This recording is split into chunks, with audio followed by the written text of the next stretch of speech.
Yeah, with The Divide, I really wanted to write about that feeling of being in Los Angeles and working on the fringes of the entertainment industry, and always feeling like there's this divide between success and failure.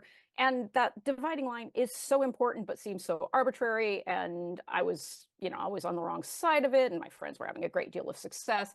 And I was feeling left behind. So I got the idea of having The Divide, which is a book about a former actress, Jenny St. John, who had one big break 20 years ago. When she was 18, she moved out to Los Angeles as a teenager, and she was cast as the lead in an experimental film called The Divide.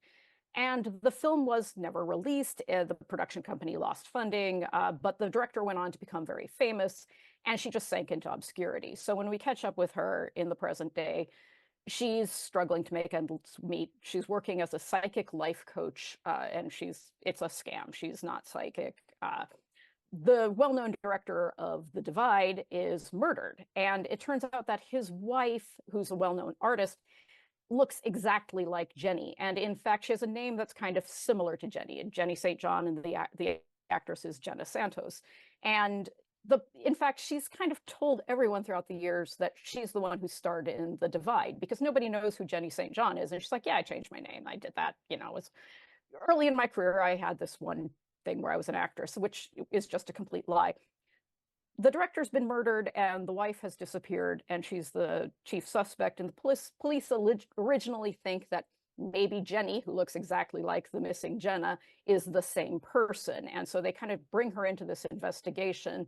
And Jenny befriends sort of Jenna's circle of acquaintances and uses her fake psychic powers to try to figure out who killed this director, just because she's really at the end of her ropes, and she's kind of fascinated and resentful that Jenna has stolen her big accomplishments starring in The Divide, and she wants to get to the bottom of that.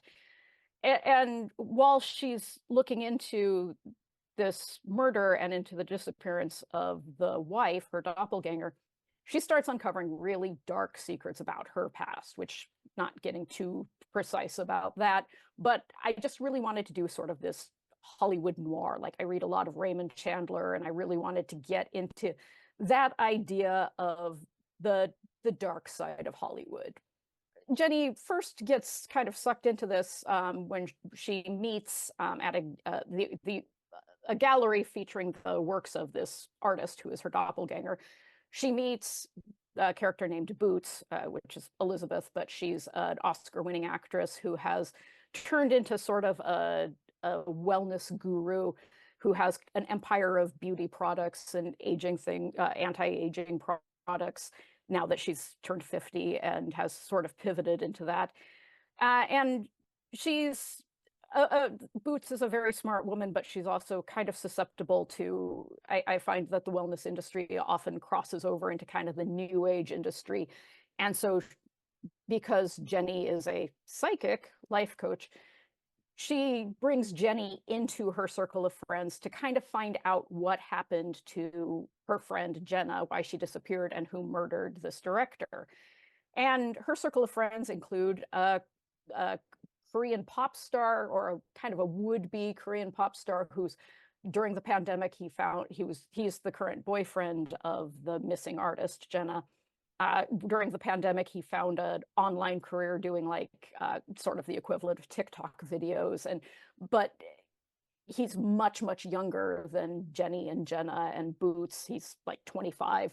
And just to kind of show that the generational divide, just how people are finding fame in different ways. That, when I moved out to Los Angeles, in 1991, social media star was not a thing you could be. And now the social media influencers, where it's a very valid pathway to success. And people from my generation and Jenny and Jenna and Boots's generation, kind of that grappling with all of these young people around in Hollywood who are finding these alternate paths, even while people like Boots, now that she's turned 50, even though she's extremely beautiful and has an Oscar, really has kind of done the Gwyneth Paltrow thing of switching into being more of a guru, for wellness and selling extremely high-priced products, to compensate for that.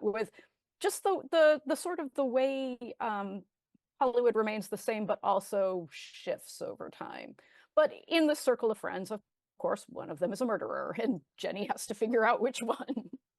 I feel like with me, plotting murder mysteries is probably not my strongest suit as a writer. I read a great many murder mysteries, and I am in awe of authors, Agatha Christie, these people who can just seamlessly weave clues all throughout, and just where then you go back and reread it again, you go, okay, I missed that the first time around, but now it's so obvious who the culprit is.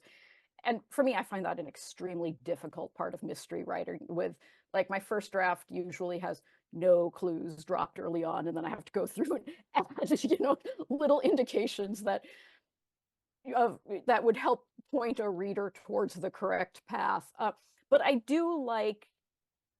like writing characters a lot. I'm a big fan of characterization and finding interesting things. And I think with The Divide, I like my characters a lot.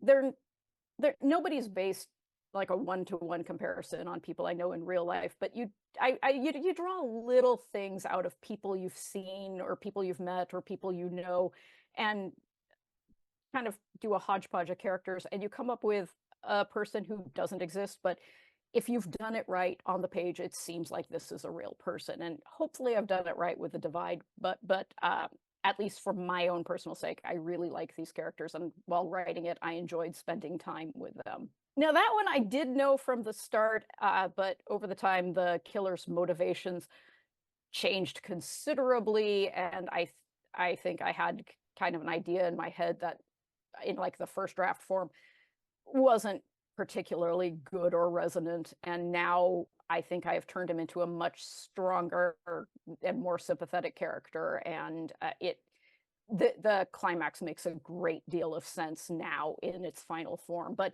that's always the struggle with those early drafts, is the things that aren't quite right, but sometimes it can be very hard to figure out what you need to do to make it work. And it's just that sense of exhaustion with once you finish the draft, just I feel like I just want to be done with this book, but I know my soul can't rest until I've done it right. And you have to go back in there, and you're going to have to change a lot of things that you like and that you think were pretty good but don't work anymore because there's just a lot more work that needs to be done.